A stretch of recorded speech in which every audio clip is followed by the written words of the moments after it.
दोस्तों, जब माता 8 वर्ष की थी तभी उनके अंदर भगवान भोलेनाथ को पति के रूप में पाने की प्रबल इच्छा थी, किंतु उनको यह पता नहीं था कि यह कैसे संभव होगा। क्योंकि भोलेनाथ के विवाह में देवताओं का भी स्वार्थ था, इसलिए देवताओं ने भोलेनाथ को प्राप्त करने में माता की सहायता करनी चाहिए।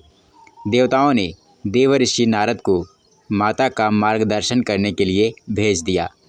नारद जी माता के पास पहुँचे और उन्हें बताया कि भोलेनाथ बहुत ही भोले भाले हैं।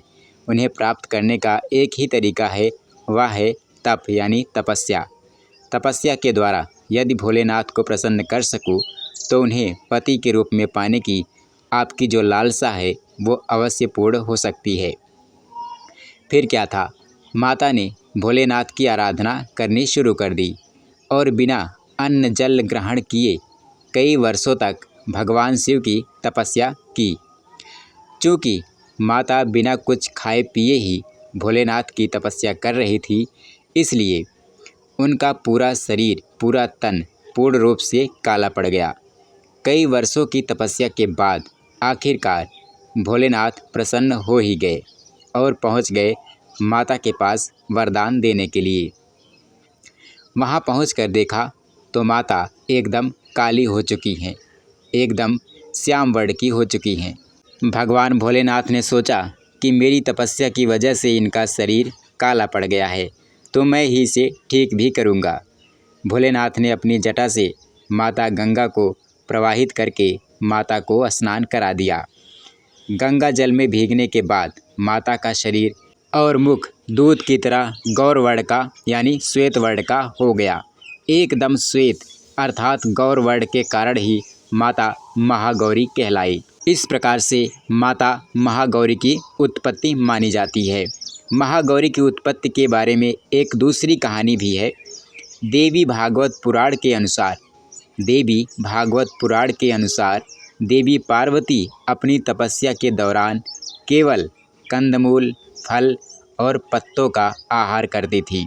बाद में माता ने केवल वायु पीकर ही तपस्या करना आरंभ कर दिया था।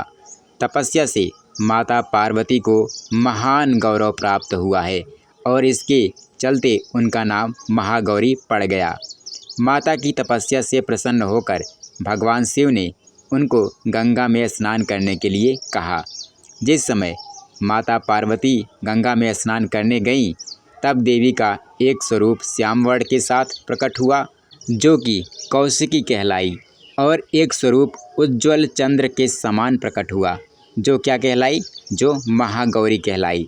दोस्तों, माता महागौरी अपने हर भक्त का कल्याण करती हैं और उनको सभी समस्याओं से मुक्ति दिलाती हैं।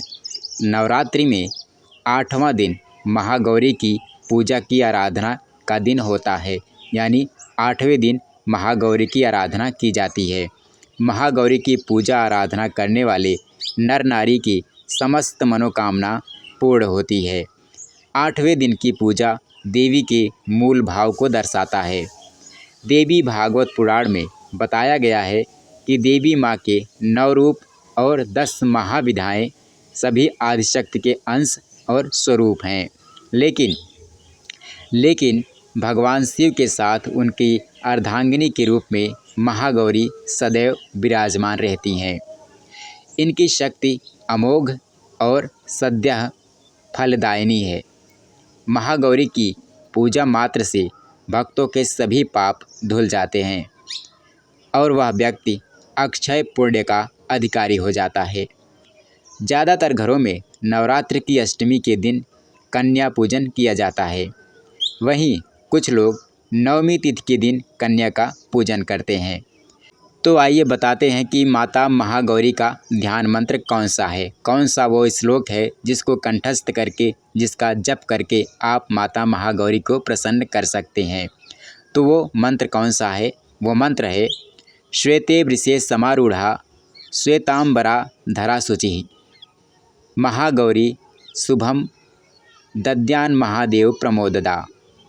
या देवी सर्वभूतेषु माँ गौरी रूपेण संस्थिता नमस्तस्यै नमस्तस्यै नमस्तस्यै नमो नमः।